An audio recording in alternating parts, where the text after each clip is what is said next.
Hello. তো আজকে আমরা যেটা দেখব সেটা হচ্ছে মোমেন্ট অফ এ ফোর্স। তো তোমরা সবাই জানো যে আমরা যখন ফোর্স অ্যাপ্লাই করি কোনো বডির ওপর, যেরকম ধরে নাও এখানে একটা বডি আছে, এই বডিতে যখন আমরা ফোর্সটা অ্যাপ্লাই করি তখন বডির মুভমেন্ট হয়। যেরকম ধরে নাও ফোর্স অ্যাপ্লাই করার ফলে বডি পজিশন 1 থেকে পজিশন 2তে গেছে। এই যে মুভমেন্টটা হয়, এই মুভমেন্টটাকে আমরা যেটা বলি সেটা হচ্ছে লিনিয়ার মুভমেন্ট। ঠিক আছে, তো ফোর্স অ্যাপ্লাই করার ফলে লিনিয়ার মুভমেন্ট হয়েছে। তো সিমিলারলি আমাদের এই ফোর্সের জন্য অনেক রোটেশনাল মুভমেন্টও হয়। যেরকম এখানে একটা আমি এক্সাম্পল নিয়েছি, সাপোজ এটা একটা দরজাতে আমার হিঞ্জ লাগানো আছে ওয়ালের সঙ্গে। তো এইবার আমি যদি এখানে ফোর্স অ্যাপ্লাই করি, দরজাটাকে খুলতে চাই, তাহলে দরজাটা আমার এইভাবে রোটেট হয়। মানে কি, এই ফোর্সের জন্যই আমার রোটেশনাল এফেক্টটা হচ্ছে, মানে রোটেশন হচ্ছে। তো এবার দেখো আমাদের কি হয় যে যখন আমরা ফোর্স অ্যাপ্লাই হিঞ্জের পাশেই যদি করি, তখন অনেক সময় কি হয় যে দরজা আমরা খুলতেই পারি না। এবার এই ফোর্সটা যদি হিঞ্জ থেকে আরেকটু দূরে অ্যাপ্লাই করি, তখন দেখা গেল যে দরজাটা খোলা যায়। কিন্তু এই খোলা যাওয়ার সময় কি হয় যে আমাদের কষ্ট হয়, মানে বেশি ফোর্স অ্যাপ্লাই করতে হয়। এইবার আমি এইটাকে যদি আরেকটু ডিস্টেন্স বাড়িয়ে দিয়ে এইখানে করি, তো তখন দেখা যায় যে দরজাটা আমি খুব ইজিলি খুলতে পারি। মানে কি, যে ফোর্স অ্যাপ্লাই অফ ফোর্সটা ম্যাগনিটিউডটা খুবই কম হয়। তো এই যে আমাদের ফোর্স অ্যাপ্লাই করার ফলে যে আমার দরজা খুলছে, এখানে আমরা খুলতে পারিনি, এইখানে বেশি ফোর্স দিতে হয়েছে, এইখানে কম ফোর্স দিতে হয়েছে। এই ফোর্সের ম্যাগনিটিউডটা ডিপেন্ড করে যখন আমাদের এখানে রোটেশনাল হচ্ছে কোনো বডির, তখন এই রোটেশনাল যে হয় এটার জন্য আমাদের ফোর্সটা অ্যাপ্লাই হয় ইন টার্মস অফ মোমেন্ট। মানে কি হচ্ছে যে ফোর্সের রোটেশনাল এফেক্টটাকেই আমরা বলে থাকি মোমেন্ট অফ এ ফোর্স। মানে rotational effect of force is defined as moment or measured as a moment. ঠিক আছে, তাহলে মোমেন্ট অফ এ ফোর্স বলতে যেটা আমরা বোঝাই সেটা হচ্ছে the rotational effect of a force about a point in the plane of the force is measured by a quantity known as moment. ঠিক আছে, তো এইটা হচ্ছে আমাদের মোমেন্ট। তো এইখানে আমরা এটাকে আবার করেছি জাস্ট সেম, এই ডিস্টেন্সটাকে আমি নিয়েছি ডি। তো এই যে মোমেন্টের ম্যাগনিটিউডটা কি হবে, তো এই মোমেন্টের ম্যাগনিটিউড, মোমেন্ট সবসময় আমাদের একটা পয়েন্টের রেসপেক্টে বের করতে হয়, কারণ আমরা পয়েন্টের রেসপেক্টে আমাদের ডিস্টেন্সটা বের করি। তো মোমেন্ট অ্যাবাউট ও যদি আমি বের করি, তখন এই মোমেন্ট এর ম্যাগনিটিউডটা হবে এফ ইন্টু ডি। এফ হচ্ছে the magnitude of the force and D হচ্ছে the distance between the point about which we are determining the moment and the line of action of the force. তো এইটা basically আমাদের perpendicular distance হয়। তো এইটা হচ্ছে আমাদের ম্যাগনিটিউড অফ মোমেন্ট। ঠিক আছে, তো এটাকে বলা হচ্ছে moment and magnitude of moment. তো এইখানে যেটা হচ্ছে, আমি যদি দেখি এই যে পয়েন্টের রেসপেক্টে আমরা মোমেন্টটা বের করছি, সেই পয়েন্টটাকে বলা হয় মোমেন্ট সেন্টার। যে পয়েন্টের রেসপেক্টে আমরা মোমেন্টটাকে বের করছি সেইটাকে বলা হয় মোমেন্ট সেন্টার। মানে এই পয়েন্ট ও মোমেন্ট সেন্টার, বা এইখানে যে হিঞ্জগুলো আছে এইটাকে বলা হচ্ছে আমাদের moment centre. R perpendicular distance between moment centre and the line of action of force, that is D, এইটা আমরা বলি মোমেন্ট আর্ম। এটাকে বলা হয় মোমেন্ট আর্ম। ঠিক আছে, তো এইটা হচ্ছে মোমেন্ট কাকে বলে এবং আমাদের মোমেন্ট সেন্টার কি, মোমেন্ট আর্ম কি। তো এরপরে আমরা যেটা জানবো সেটা হচ্ছে আমাদের যে ডাইরেকশন অফ মোমেন্ট। তো আমরা এবার যেটা দেখব সেটা হচ্ছে সাইন কনভেনশন অফ মোমেন্ট। ঠিক আছে, তো আমরা দেখেছিলাম যে রোটেশনাল এফেক্টটাকেই আমরা বলছি মোমেন্ট অফ এ ফোর্স। তো এইখানে যদি দেখি, আমাদের এইখানে দেখো আমাদের এটা হচ্ছে মোমেন্ট সেন্টার ও আমরা ফোর্স এফ একটা অ্যাপ্লাই করছি। তো line of action of force আর মোমেন্ট সেন্টারের মধ্যে পারপেন্ডিকুলার ডিস্টেন্স হচ্ছে ডি। তো এইখানে দেখো, এখানে যদি তুমি হিঞ্জ করে ধরে রাখো আর এটাকে ফোর্স অ্যাপ্লাই করো, তাহলেও এইভাবে ঘুরবে। তো এটা যদি আমি এই দিক থেকে দেখি, তাহলে এটা কি অ্যান্টি ক্লকওয়াইজ ঘুরছে, মানে ঘড়ির কাঁটার উল্টো দিকে ঘুরছে। ঠিক আছে, তো এই যে রোটেশনাল বা মোমেন্টের এফেক্ট, এটাকে আমরা বলি অ্যান্টি ক্লকওয়াইজ মোমেন্ট। তো এইটাকে বলা হয় অ্যান্টি ক্লকওয়াইজ মুভমেন্ট। তো জেনারেলি অ্যান্টি ক্লকওয়াইজ মুভমেন্টটাকে আমরা ধরে রাখি পজিটিভ হিসাবে নিই অ্যান্টি ক্লকওয়াইজ মুভমেন্টটাকে। এইবার হচ্ছে যে এই মুভমেন্টের ডাইরেকশানটা কেমন হবে। তো এই মুভমেন্টের ডাইরেকশানটা সবসময় আমাদের কি হয়, রাইট হ্যান্ড থাম রুল অনুযায়ী নিতে হয়। তো এইখানে দেখো এইভাবে যদি ধরো তোমার রাইট হ্যান্ডকে, তাহলে এইভাবে ঘুরছে, তাহলে এইভাবে ঘুরতে গেলে আমার যে থাম যে ডিরেকশানটা দেবে সেটাই হচ্ছে সেন্স মুভমেন্টের ডাইরেকশান। ঠিক আছে, তাহলে এটা যদি দেখি তাহলে এখানে আমার আপওয়ার্ড আসছে। ঠিক আছে, তো এইটা হচ্ছে আমাদের মোমেন্টের ডাইরেকশান। সিমিলারলি এইখানে যদি দেখি এই ফোর্সটা আমার এই দিক থেকে অ্যাপ্লাই হচ্ছে, তাহলে এইখানে মোমেন্ট সেন্টার হচ্ছে ও, এইখানে আমি ফোর্স যদি অ্যাপ্লাই করি তাহলে ও ক্লকওয়াইজ ঘুরছে, তো ক্লকওয়াইজ ডাইরেকশান। তো ক্লকওয়াইজ মোমেন্টের ডাইরেকশান যদি হয় তখন এটাকে আমরা নেব নেগেটিভ মোমেন্ট, এটাকে আমরা নেগেটিভ মোমেন্ট হিসাবে নিই। তো সিমিলারলি এটাকেও যদি থাম রুলে দেখো তাহলে এইভাবে ঘুরছে, তাহলে আমার যেটা হচ্ছে ডাউনওয়ার্ড ডাইরেকশান হচ্ছে আমার মোমেন্টের, মানে মোমেন্টটা আমার ডাউনওয়ার্ড ডাইরেকশানে আসছে। ঠিক আছে, তো এইটাই হলো আমাদের মোমেন্টের ক্লাসিফিকেশান বলতে পারো, বা সাইন কনভেনশন অফ মোমেন্ট। তো এবার আমরা যেটা দেখব সেটা হচ্ছে ভ্যারিগনস থিওরেম। তো ভ্যারিগনস থিওরেম কি স্টেট করে, ভ্যারিগনস থিওরেম বলছে যে algebraic sum of moment of a system of coplanar forces about a moment centre in their plane is equal to the moment of their resultant force about the same moment centre. ঠিক আছে, তো আমাদের ভ্যারিগনস theorem যেটা বলছে যে suppose আমাদের দুটো force act হচ্ছে F1 and F2 at a point on the same plane. তো এই দুটো ফোর্সের জন্য যে মোমেন্ট হবে এদের sum will be equal to the moment of the resultant force F about the same moment centre. তো এইখানে যেটা হচ্ছে আমাদের দেখা গেছে যে এখানে আমরা দুটো ফোর্স নিয়েছি, একটা ফোর্স হচ্ছে F1 আর একটা ফোর্স হচ্ছে F2। তাহলে ফোর্স F1 আর F2 এই দুটোর মোমেন্ট আমরা এখানে বের করছি অ্যাবাউট B, মানে B হচ্ছে moment centre.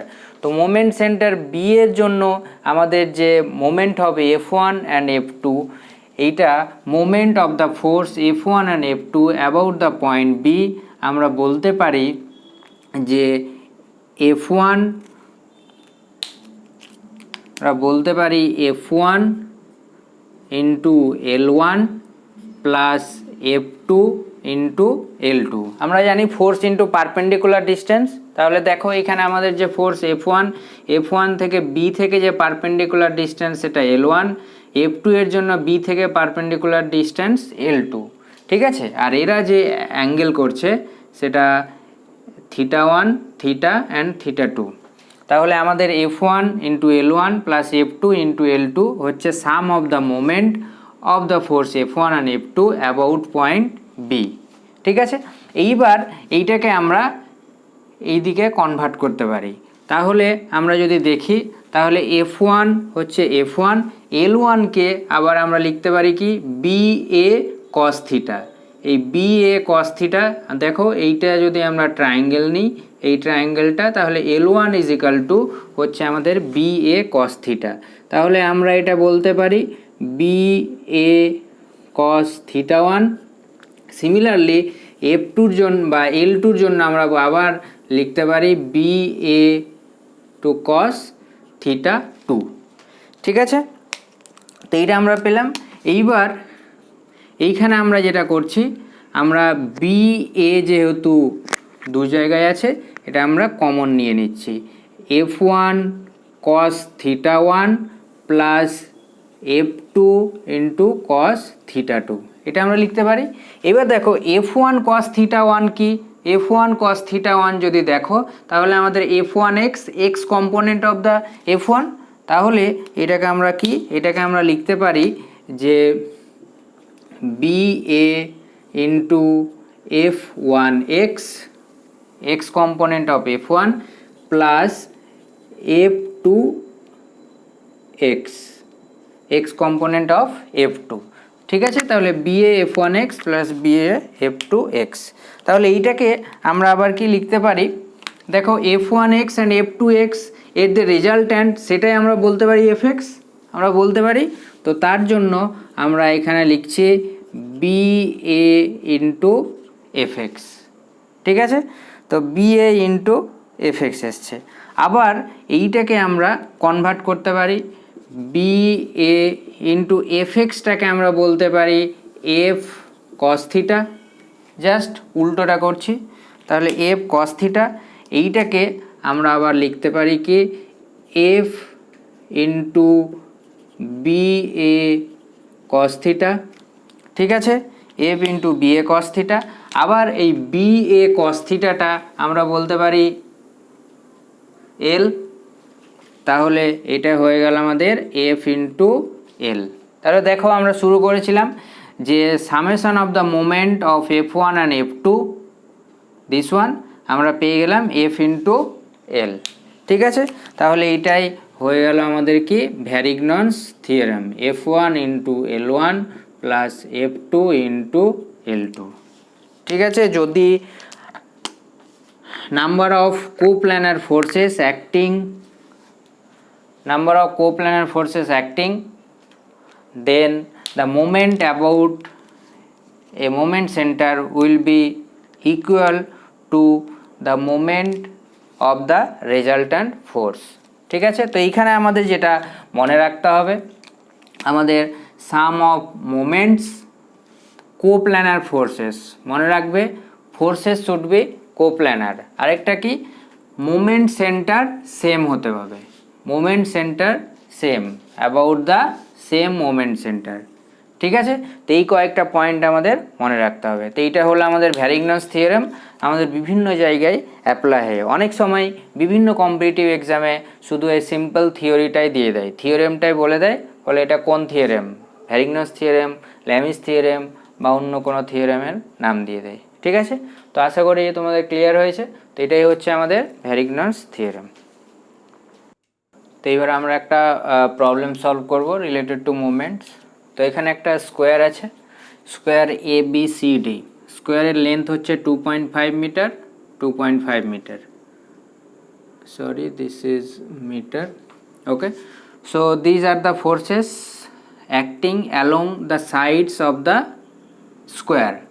Also a force 8√2 Newton is acting along the diagonal CA in this direction, okay.